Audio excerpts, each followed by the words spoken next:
बोलो श्यावर रामचंद्र भगवान की जय। भगवान श्री राम जी और भरत जी चित्रकूट में हैं और जनक महाराज जनक जी भी चित्रकूट पहुंच गए थे और आपस में चर्चा चल रही थी कि भगवान को किस प्रकार अयोध्या ले जाने के लिए उपाय किया जाए। लेकिन भगवान की माता कौशल्या जी ने सीता जी की माता सुनैना जी से कहा कि आप महाराज जनक जी से बोलिए वो कोई उचित रास्ता निकालें, क्योंकि मुझे भगवान राम के से ज्यादा भरत जी की चिंता है।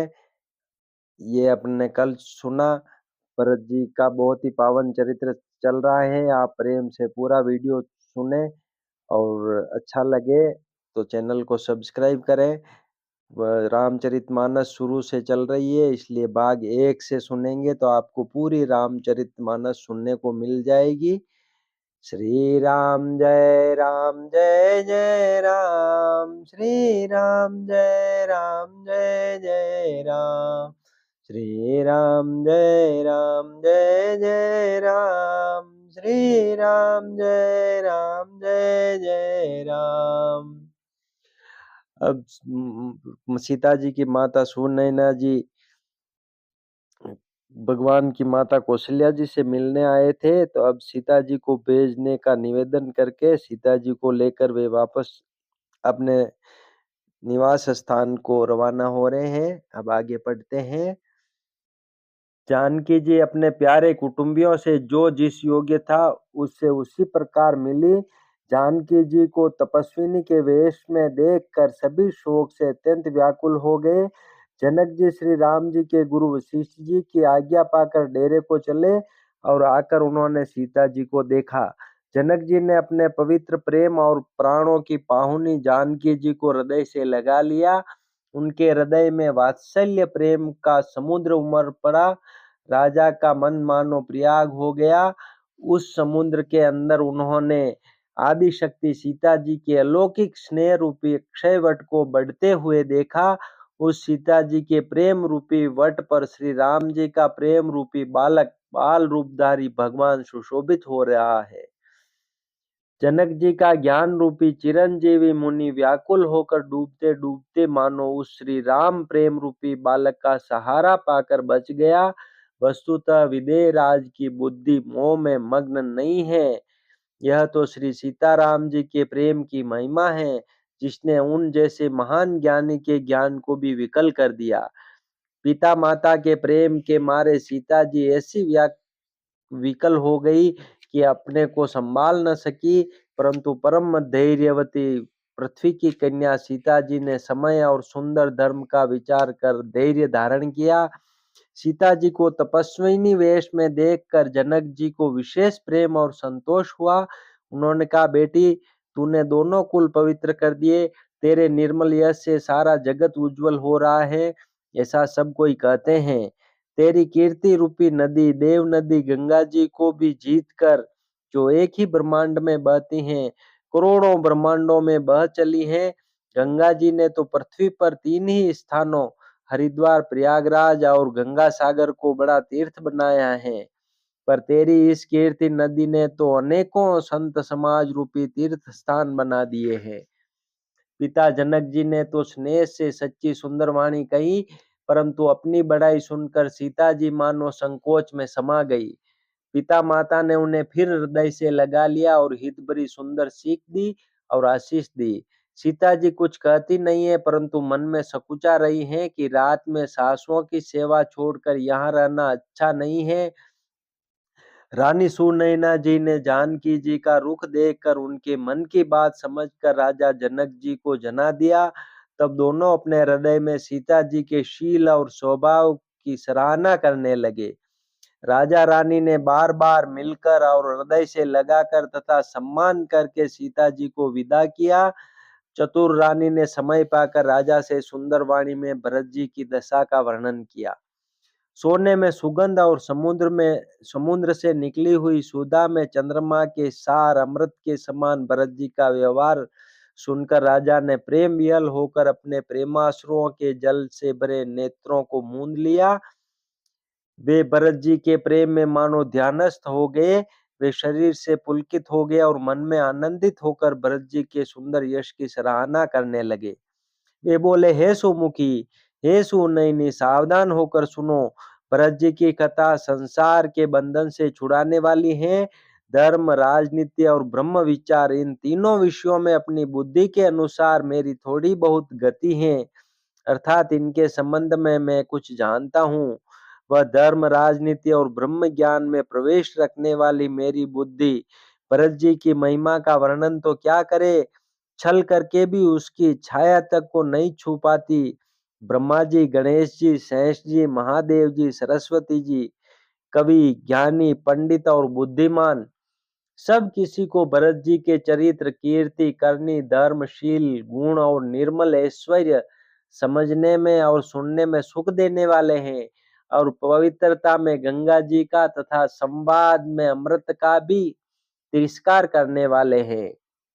अब यहाँ गोस्वामी जी ऐसी बात लिख रहे हैं कि पवित्रता में गंगा जी का और स्वाद में अमृत का भी तिरस्कार करने वाले हैं। इसलिए आपसे निवेदन है कि भरत जी का चरित्र पूरा सुने, ताकि अपने को भी गंगा स्नान जैसा लाभ मिल सके। भरत जी असीम गुण संपन्न और उपमा रहित पुरुष हैं। भरत जी के समान बस भरत जी ही है, ऐसा जानो। सुमेरु पर्वत को क्या शेर के बराबर कह सकते हैं? इसलिए उन्हें किसी पुरुष के साथ उपमा देने में कवि समाज की बुद्धि भी सकुचा गई। हे श्रेष्ठ वर्ण वाली, भरत जी की महिमा का वर्णन करना सभी के लिए वैसे ही अगम है जैसे जल रहित पृथ्वी पर मछली का चलना। हे रानी, सुनो, भरत जी की अपरिमित महिमा को एक श्री रामचंद्र जी ही जानते हैं, किंतु वे भी उसका वर्णन नहीं कर सकते। इस प्रकार प्रेम पूर्वक भरत जी के प्रभाव का वर्णन करके फिर पत्नी के मन की रुचि जानकर राजा ने कहा, लक्ष्मण जी लौट जाए और भरत जी वन को जाए, इसमें सभी का भला है और यही सबके मन में है। परंतु हे देवी, भरत जी और श्री रामचंद्र जी का प्रेम और एक दूसरे का विश्वास बुद्धि और विचार की सीमा में नहीं आ सकता। यद्यपि श्री रामचंद्र जी समता की सीमा है, तथापि भरत जी प्रेम और ममता की सीमा है। श्री रामचंद्र जी के प्रति अनन्य प्रेम को छोड़कर भरत जी ने समस्त परमार्थ, स्वार्थ और सुखों की और स्वप्न में भी मन से भी नहीं ताका है। सुखों की ओर स्वप्न में भी मन से भी नहीं ताका है। श्री राम जी के चरणों का प्रेम ही उनका साधन है और वही सिद्धि है। मुझे तो भरत जी का बस यही एकमात्र सिद्धांत जान पड़ता है। राजा ने बिलख कर प्रेम से गदगद होकर कहा, भरत जी भूलकर भी श्री रामचंद्र जी की आज्ञा को मन से भी नहीं टालेंगे, अतः स्नेह के वश होकर चिंता नहीं करनी चाहिए। श्री राम जी और भरत जी के गुणों की प्रेम पूर्वक गणना करते कहते सुनते पति पत्नी को रात पल के समान बीत गई।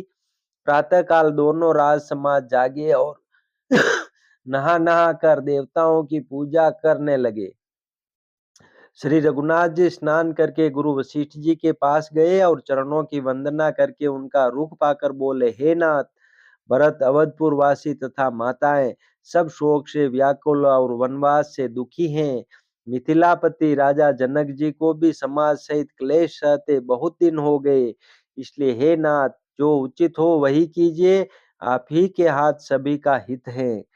ऐसा कहकर श्री रघुनाथ जी अत्यंत ही सकुचा गए। उनका शील स्वभाव देखकर प्रेम और आनंद से मुनि वशिष्ठ जी पुलकित हो गए।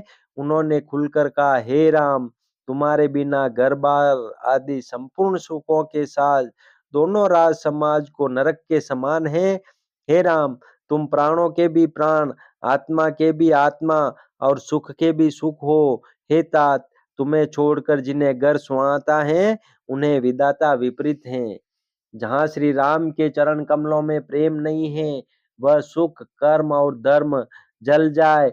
जिसमें श्री राम प्रेम की प्रधानता नहीं है, वह योग कुयोग है और वह ज्ञान अज्ञान है।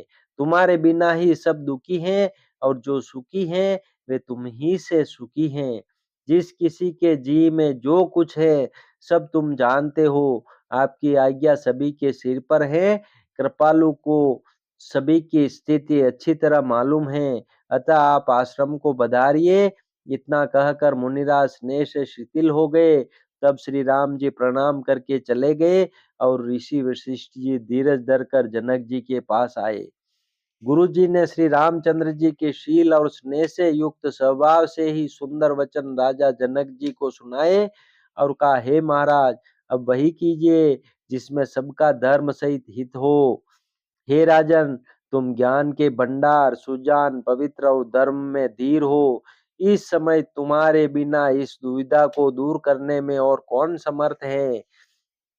मुनि वशिष्ठ जी के वचन सुनकर जनक जी प्रेम में मग्न हो गए। उनकी दशा देखकर ज्ञान और वैराग्य को भी वैराग्य हो गया, अर्थात उनके ज्ञान वैराग्य छूट से गए। वे प्रेम से शिथिल हो गए और मन में विचार करने लगे कि हम यहाँ आए, यह अच्छा नहीं किया। राजा दशरथ जी ने श्री राम जी को वन जाने के लिए कहा और स्वयं अपने प्रिय के प्रेम को प्रमाणित कर दिया। प्रिय वियोग में प्राण त्याग दिए, परंतु हम अब इन्हें वन से और गहन वन को भेजकर अपने विवेक की बढ़ाई में आनंदित होते हुए लौटेंगे कि हमें जरा भी मोह नहीं है। हम श्री राम जी को वन में छोड़कर चले आए, दशरथ जी की तरह मरे नहीं। तपस्वी मुनि और ब्राह्मण यह सब सुन और देखकर प्रेमवश बहुत ही व्याकुल हो गए। समय का विचार करके राजा जनक जी धीरज धरकर समाज सहित भरत जी के पास चले।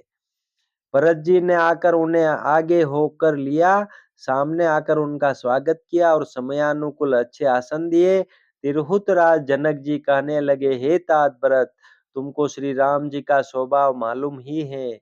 श्री रामचंद्र जी सत्यव्रती और धर्मपरायण हैं, सबका शील और स्नेह रखने वाले हैं, इसीलिए वे संकोच व संकट सह रहे हैं। अब तुम जो आज्ञा दो वह उनसे कही जाए। भरत जी यह सुनकर पुलकित शरीर हो नेत्रों में जल भरकर बड़ा भारी धीरज धरकर बोले, हे प्रभु, आप हमारे पिता के समान प्रिय और पूज्य हैं और कुल गुरु श्री वशिष्ठ जी के समान हितैषी तो माता पिता भी नहीं हैं। विश्वामित्र जी आदि मुनियों और मंत्रियों का समाज है और आज के दिन ज्ञान के समुद्र आप भी उपस्थित हैं। हे स्वामी, मुझे अपना बच्चा सेवक और आज्ञानुसार चलने वाला समझकर शिक्षा दीजिए। इस समाज और पुण्य स्थल में आप जैसे ज्ञानी और पूज्य का पूछना, इस पर यदि मैं मौन रहता हूँ तो मलिन समझा जाऊंगा और बोलना पागलपन होगा। तथापि मैं छोटे मुंह बड़ी बात कहता हूँ। हे तात, विधाता को प्रतिकूल जानकर क्षमा कीजिएगा। वेद शास्त्र और पुराणों में प्रसिद्ध हैं और जगत जानता है कि सेवा धर्म बड़ा कठिन है। स्वामी धर्म में स्वामी के प्रति कर्तव्य पालन में और स्वार्थ में विरोध है, दोनों एक साथ नहीं निभ सकते। वैर अंधा होता है और प्रेम को ज्ञान नहीं रहता। मैं स्वार्थवश कहूंगा या प्रेमवश, दोनों में ही भूल होने का भय है। अतएव मुझे पराधीन जानकर मुझसे न पूछकर श्री रामचंद्र जी के रुख, धर्म और व्रत को रखते हुए जो सबके सम्मत और सबके लिए हितकारी हो, आप सबका प्रेम पहचान कर वही कीजिए। भरत जी के वचन सुनकर और उनका स्वभाव देखकर समाज सहित राजा जनक उनकी सराहना करने लगे। भरत जी के वचन सुगम और अगम, सुंदर, कोमल और कठोर हैं। उनमें अक्षर थोड़े हैं, परंतु अर्थ अत्यंत अपार भरा हुआ है। जैसे मुख का प्रतिबिंब दर्पण में दिखता है और दर्पण अपने हाथ में है, फिर भी वह मुख का प्रतिबिंब पकड़ा नहीं जाता, इसी प्रकार भरत जी की यह अद्भुत वाणी भी पकड़ में नहीं आती। शब्दों से उसका आशय समझ में नहीं आता, किसी से कुछ उत्तर देते नहीं बना। तब राजा जनक जी, भरत जी तथा मुनि वशिष्ठ जी समाज के साथ वहां गए जहां देवता रूपी कुमुदों के खिलाने वाले, सुख देने वाले चंद्रमा श्री रामचंद्र जी थे। यह समाचार सुनकर सब लोग सोच से व्याकुल हो गए, जैसे नए पहली वर्षा के जल के संयोग से मछलियां व्याकुल होती हैं। देवताओं ने पहले कुलगुरु वशिष्ठ जी की दशा देखी, फिर विदेह जी के विशेष स्नेह को देखा और तब श्री राम भक्ति से ओतप्रोत भरत जी को देखा। इन सब को देखकर स्वार्थी देवता घबरा कर हृदय में हार मान गए, निराश हो गए। उन्होंने सब किसी को श्री राम प्रेम में सराबोर देखा। इससे देवता इतने सोच के वश हो गए कि जिसका कोई हिसाब नहीं।